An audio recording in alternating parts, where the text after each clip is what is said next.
नमस्कार। पीएमसी हिंदी की कबीर श्रृंखला में आपका स्वागत है। कबीर जी की वाणी के माध्यम से हम विभिन्न पहलुओं पर विचार कर रहे हैं, उन्हें आत्मसात कर रहे हैं, जीवन में उतार रहे हैं। आज हम जिस विषय पर विचार करेंगे, जिसे आत्मसात करेंगे, वो है कर्म सिद्धांत, जिसके आसपास हमारे जन्म जन्म के चक्कर लगते हैं, जिसके कारण हमें बार बार धरती पर आना पड़ता है। श्री गुरु ग्रंथ साहिब की वाणी में कबीर जी का कर्म सिद्धांत के प्रति जो शब्द है, उसे श्रवण करते हैं। आंखें बंद करके, सिर ढककर आती जाती सांसों को महसूस करो। कबीर वाणी इतनी सरल और सहज है कि केवल अपना ध्यान अंदर ले जाएं और आपको समझ आने लगेगा। आंखें बंद करें और आती जाती सांसों के साथ ही खो जाएं। मन को स्थिर कर लें, शरीर को स्थिर कर लें और कबीर वाणी को अपने हृदय में उतरने दें। आज का शब्द है, बहु पर पंच कर पर धन ले आवे, सुत दारा पे आन लुटावे, मन मेरे भूले कपट ना कीजे, अंत निबेरा तेरे जी पै लीजे। आंखें बंद करें और सांसों के साथ रहें। मन मेरे भूले कपट न कीजे,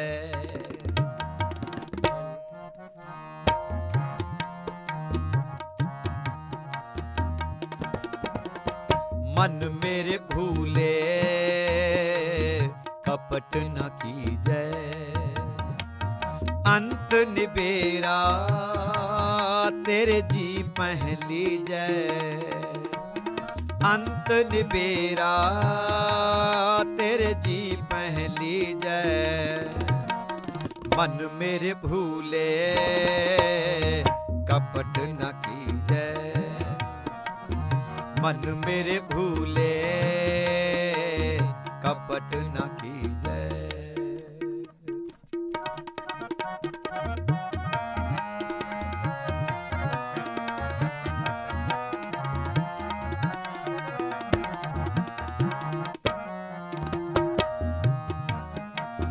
वो पर पंच कर पर धन लावे, सुत दारा में आ लुटावे,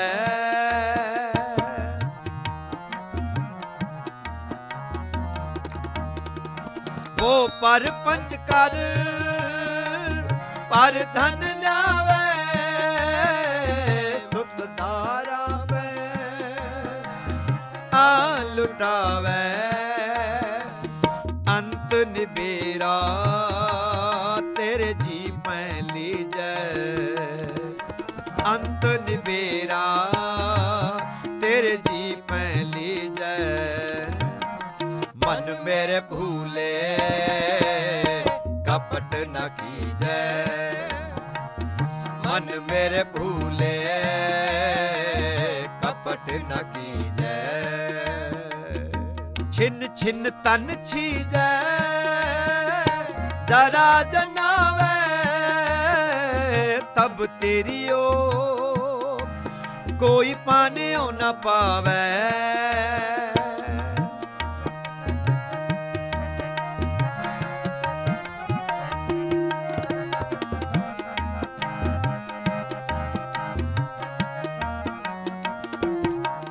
छिन छिन तन छीजे, जरा जनावे तब तेरी ओ कोई पाने ओ न पावे, अंत निबेरा तेरे जी पहली जय, अंत निबेरा तेरे जी पहली जय। मन मेरे भूले कपट न कीजे, मन मेरे भूले कपट न कीजे।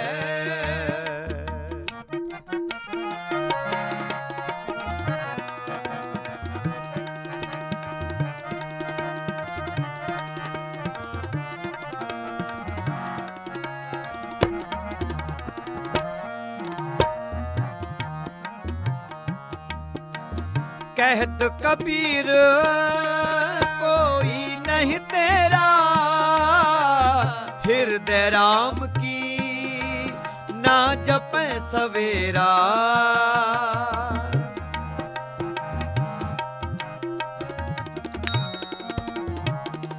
कहत कबीर कोई नहीं तेरा, हृदय राम की ना जपे सवेरा।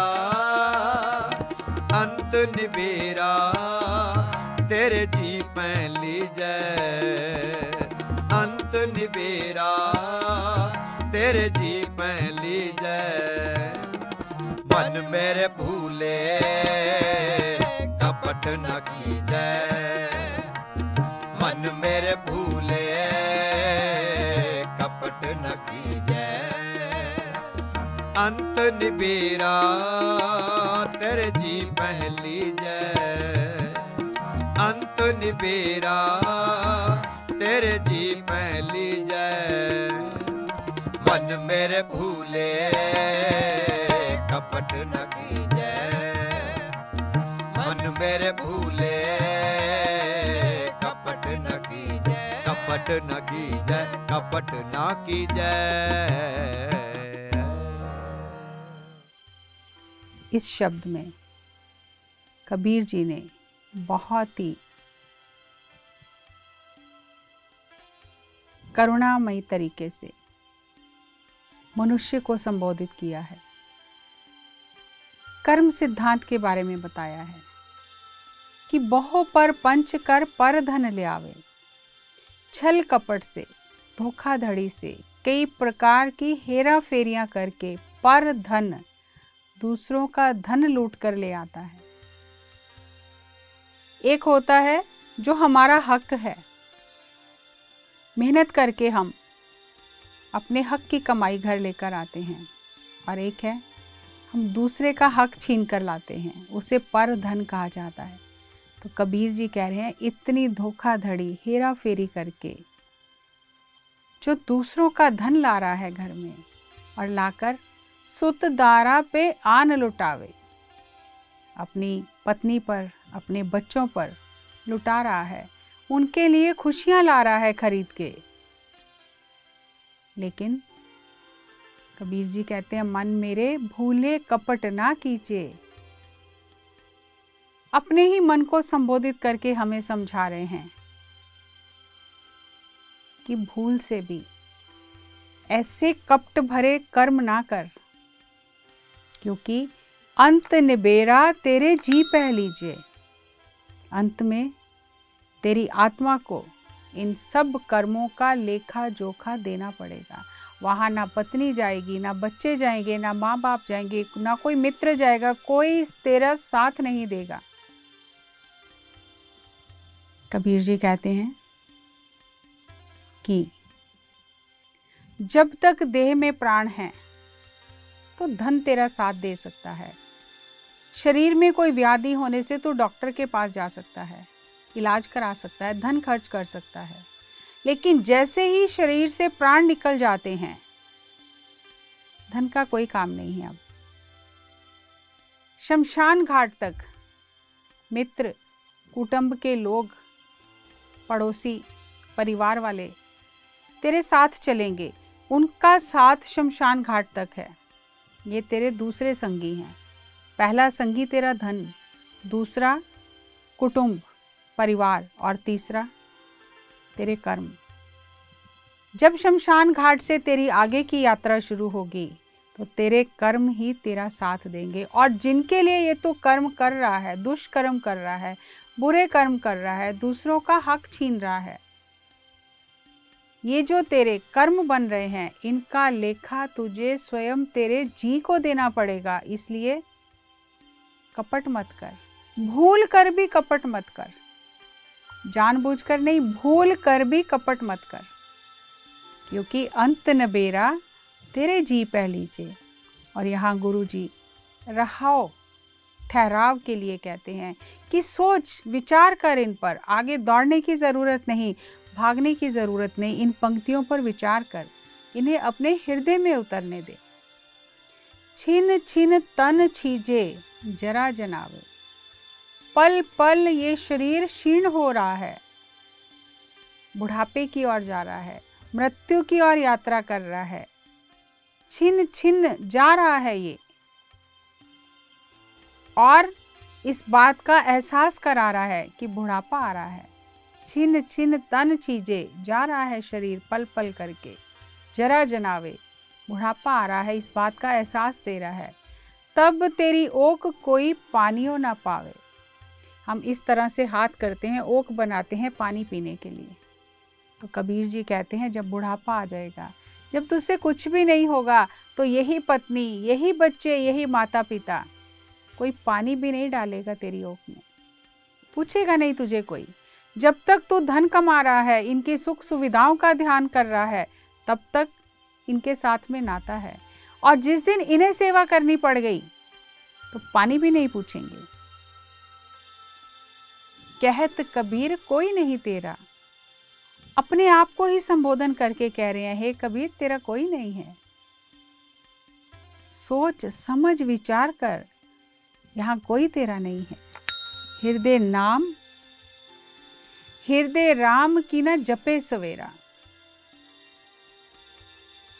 सवेरा यानी जवान रहते हुए, जवानी में बचपन से ही तू राम के नाम को क्यों नहीं जप रहा है। हृदय राम की न जपे सवेरा, समय रहते ही उस प्रभु का चिंतन कर, उसके राम के नाम को हृदय में बसा ले। अब यहाँ पर वो नाम को, राम को हृदय में बसाने की बात कर रहे हैं, माला फेरने की बात नहीं कर रहे, रटने की बात नहीं कर रहे। क्योंकि जब तक हृदय खाली नहीं होगा, प्रेम पूर्ण नहीं होगा, कोमल नहीं होगा, तब तक राम का निवास उसमें कैसे होगा। हृदय में राम के नाम का निवास होना है तो हृदय कैसे होना चाहिए, कोमल, पवित्र।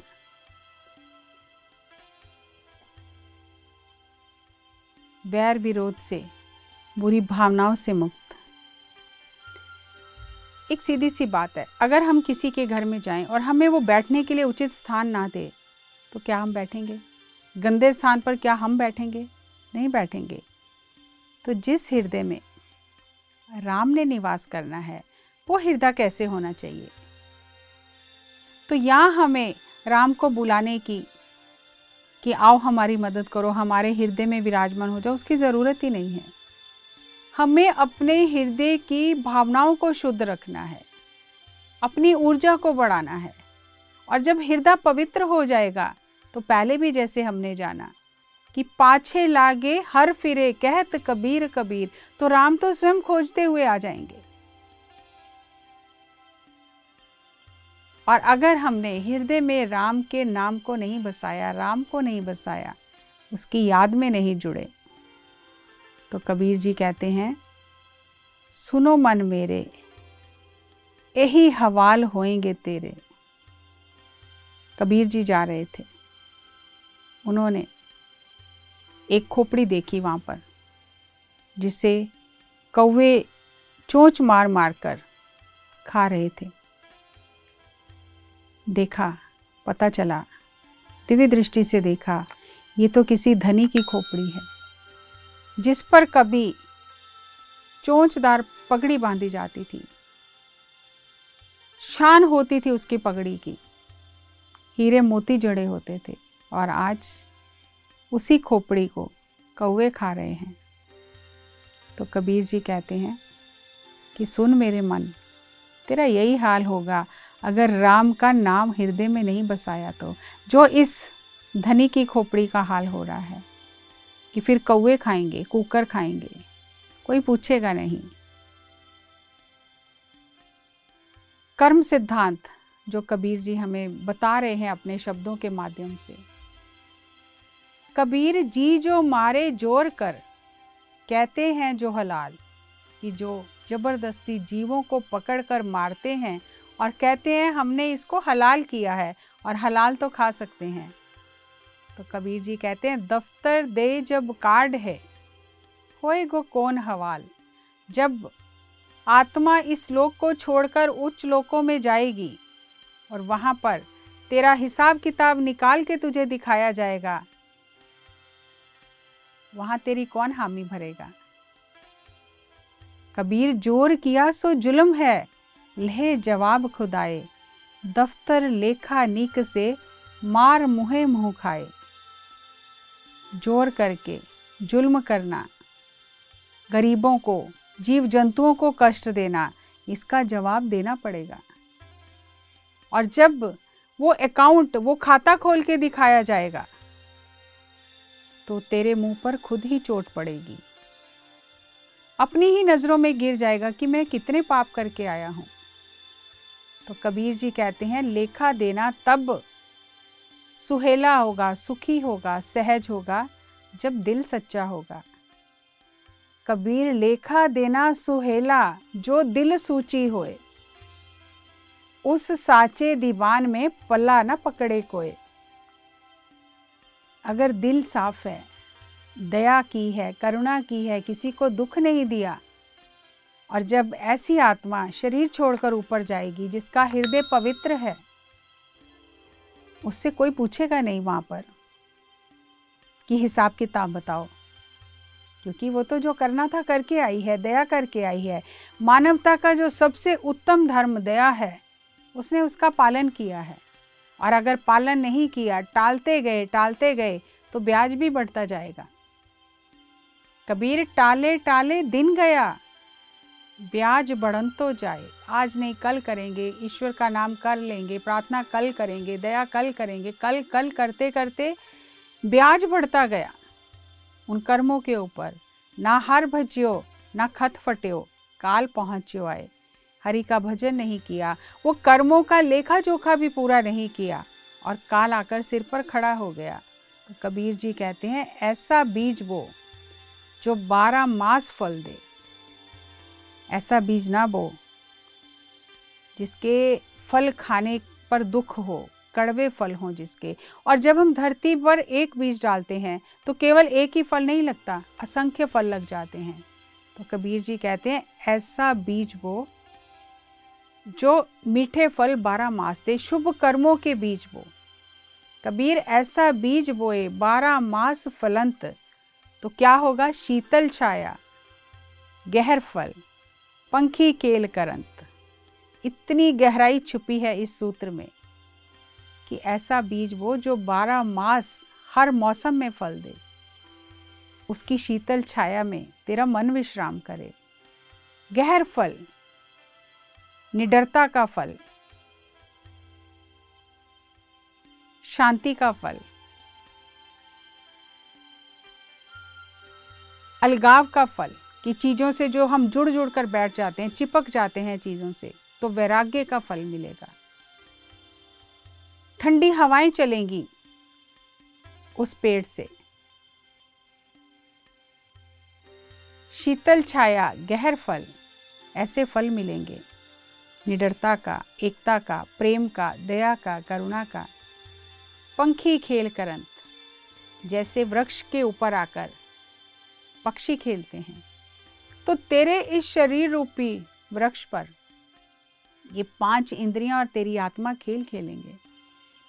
प्रसन्न रहेंगे, आनंद चित्त रहेंगे, शांत रहेंगे, शीतल हवाएं चलेंगी। और ये जो 5 इंद्रियां हैं, ज्ञान इंद्रियां हैं 5, कर्म इंद्रियां हैं 5, जिन्होंने कर्म इकट्ठे करके शरीर के भीतर में अग्नि पैदा कर ली है विकारों की, और आत्मा दुखी हो रही है।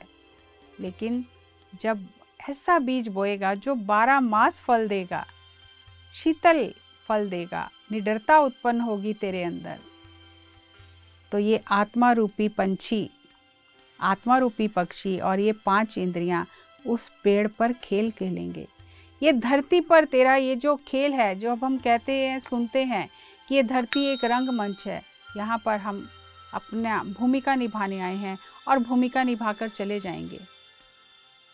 तो आत्मा सुंदरता से अपनी भूमिका निभाएगी, ज्ञान इंद्रियां, कर्म इंद्रियां शांत रहेंगी। लेकिन कब? जब हम दूसरों के साथ धोखाधड़ी नहीं करेंगे, कपट नहीं करेंगे, दूसरों का हक नहीं छीनेंगे। इसीलिए अध्यात्म में कहा जाता है अपने घर में जो कमाई लेकर आ रहे हो वो हक की होनी चाहिए। आप मेहनत से पसीना बहा के कमाई लेके आओ, किसी को कष्ट देकर किसी का हक छीन के ना लाओ, क्योंकि वो कमाई जो बद्दुआएं साथ लेकर आ रही है वो कभी भी आपके परिवार को खुशियां नहीं दे सकती। आप स्वयं अपना निरीक्षण करो, अगर आपके परिवार में दुख है, बच्चे बिगड़े हुए हैं, शांति नहीं है, बरकत नहीं है घर में, तो जो धन ला रहे हो वो सोर्स ही सही नहीं है। उसके साथ कई बद्दुआएं आ रही हैं। किसी का हक छीन कर ला रहे हो, किसी को रुला के आए हो, किसी को तड़पा के आए हो, किसी की रोजी रोटी छीन कर लाए हो, तो उसकी जो बद्दुआएं साथ में आ गई हैं वो शांति और सुकून आपको और आपके परिवार को कैसे देंगी। इसीलिए सब गुरुओं ने सब धर्मों में यही उपदेश दिया है कि धन सही तरीके से कमाओ, पराया धन पाप है। एक बार कबीर जी अपनी माता के साथ कहीं जा रहे थे, तो रास्ते में 4 थैलियां अशर्फियों की पड़ी थी। माँ ने कहा उठा लो, ये तो राम ने ही भेजी होंगी। तो कबीर जी ने कहा नहीं माँ, ये अशर्फियों की थैलियां नहीं, ये काल है, ये सांप रूप है, ये डस लेंगी, ये पराया धन है। पराया धन कितनी भी सुगमता से मिले वो पापी है। तो माँ ने कहा नहीं, तुम कैसे कह सकते हो। तो उन्होंने कहा थोड़ी देर रुको, यहाँ छुप कर देखते हैं कि क्या होता है।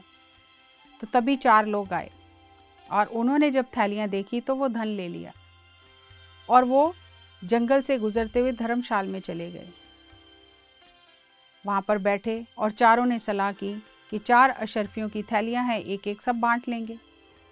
तो 2 जो व्यक्ति थे उन्होंने कहा तुम इन अशर्फियों की देखभाल करो, हम भोजन लेकर आते हैं। तो वो भोजन लेने चले गए और रास्ते में दोनों ने सलाह की, दोनों के मन में पाप आ गया कि हम तो खाना यहीं खा जाते हैं और उनके लिए जो खाना लेकर जाएंगे उसमें जहर मिला देते हैं, तो वो मर जाएंगे, तो हमें 2-2 थैलियाँ मिल जाएंगी। तो ऐसा ही किया दोनों ने और खाने में जहर मिलाकर चले गए धर्मशाल में। अब जो धर्मशाल में 2 व्यक्ति बैठे हैं उन्होंने भी कुछ सोचा। तो इन्होंने जब खाना नहीं खाया और इन्होंने कहा हम तो खाना खाकर आए हैं, आप खाना खा लो, हम तो सो रहे हैं, तो ये दोनों सो गए। अब उन दोनों ने जो आपस में सलाह की थी कि जैसे ये सो जाएंगे इन्हें मारकर हम 2-2 थैलियाँ ले लेंगे, वो नहीं जानते थे कि हमारे सिर पर भी काल खड़ा है। तो ये दोनों सो गए और उन दोनों ने इनका गला काट दिया और फिर आराम से भोजन ग्रहण किया और सो गए। तो भोजन में तो जहर मिला था, तो चारों ही मर गए। और जब सुबह उस धर्मशाल का जो मालिक था उसे पता चला तो वो बहुत डर गया और ये बात सिपाहियों को पता चली और उन्होंने आकर उस धर्मशाल के मालिक को पकड़ लिया। और जब मालिक को पकड़ लिया, खोजबीन की गई, मोहरें पकड़ी गई, अशर्फियाँ पकड़ी गई, तो पता चला कि ये तो पास वाले राजा के राज्य से चोरी होकर यहाँ आई हैं। तो वो राजा ने कहा मेरी मोहरें वापस करो, क्योंकि ये तो मेरे राज्य से गई हैं। और इस नगर का राजा कहता है ये तो मेरे राज्य में, ये मेरी हैं। और दोनों जो राजा थे उनकी आपस में लड़ाई हो गई, सेना आमने सामने आ गई, राजे भी दोनों मर गए, कितनी सेना मर गई। तो उन्होंने माता को कहा देखा ये पाप की कमाई काल बनकर आई और कितनों को साथ ले गई। इसलिए हक की कमाई, मेहनत की कमाई जब कोई व्यक्ति करता है तो उसकी कमाई में बरकत होती है, परमात्मा उसका साथ देता है। संत भूखा रह जाता है, परोपकार करता है, दूसरों को रोटी दे देता है, खुद भूखा रह जाता है, लेकिन किसी का हक नहीं लेता। कबीर जी एक बार कपड़ा बुनकर बाजार में बेचने गए तो परमात्मा ने परीक्षा ली। परमात्मा भी भक्तों के साथ लीला करता है, लेकिन कभी भी उनकी पीठ नहीं लगने देता, हमेशा उनकी जय जयकार करता है। लेकिन उस जय जयकार के लिए पीछे परीक्षा से गुजरना पड़ता है। तो परमात्मा ही ब्राह्मण का रूप लेकर आ गए और कहा कि मेरे तन ढकने के लिए वस्त्र नहीं है, मुझे ये पूरा थान दे दो। तो कबीर जी ने पूरा थान उसे दे दिया और जाकर बैठ गए, ध्यान में, समाधि में बैठ गए। 3 दिन घर वापस नहीं गए, पूरा परिवार भूखा रहा और राम से देखा नहीं गया। धन धान्य के बैलगाड़ियां भरकर घर पर अंबार लगा दिए राशन के। और जब 3 दिन बाद कबीर जी घर आए, सोचा अब तो कोई बचा नहीं होगा, पता नहीं क्या हुआ होगा परिवार का, तो देखकर हैरान हो गए। घर तो पूरा भरा पड़ा था। तो परीक्षा से गुजरना पड़ता है। और क्योंकि गंगा के किनारे रहते थे तो देखते थे लोग कैसे दूसरों को लूट रहे हैं, तो मन उदास हो जाता था। तो मन से ही वाणी उचरी, कबीर मेरी झोपड़ी गल कटियन के पास, जो करनगे सो भरनगे, तू क्यों भया उदास। कि मेरी तो झोपड़ी ही उन लोगों के पास है जो दूसरों का गला काटते हैं, तो मैं क्यों उदास हो रहा हूँ, जो करेगा वो भरेगा। तो कर्म सिद्धांत संतों ने हमें सिखाया कि हम अच्छे कर्म करें, हम खुद का निरीक्षण करें कि हम धन कैसे कमा रहे हैं, क्योंकि धन से अन्न आएगा और अन्न से मन बनेगा। तो जैसा अन्न वैसा मन, और उसकी जड़ कहाँ पर है कि हम कैसे कमा कर ला रहे हैं। जागरूक होकर अपने घर में खुशियाँ लेकर आएं, लोगों की दुआएं लेकर आएं, बद दुआएं लेकर नहीं। कर्म सिद्धांत को समझें तो इस जन्म मरण के चक्कर से मुक्त हो जाएंगे। अगली कड़ी में एक नए विषय के साथ पुनः आपसे मुलाकात करेंगे। तब तक नमस्कार, धन्यवाद।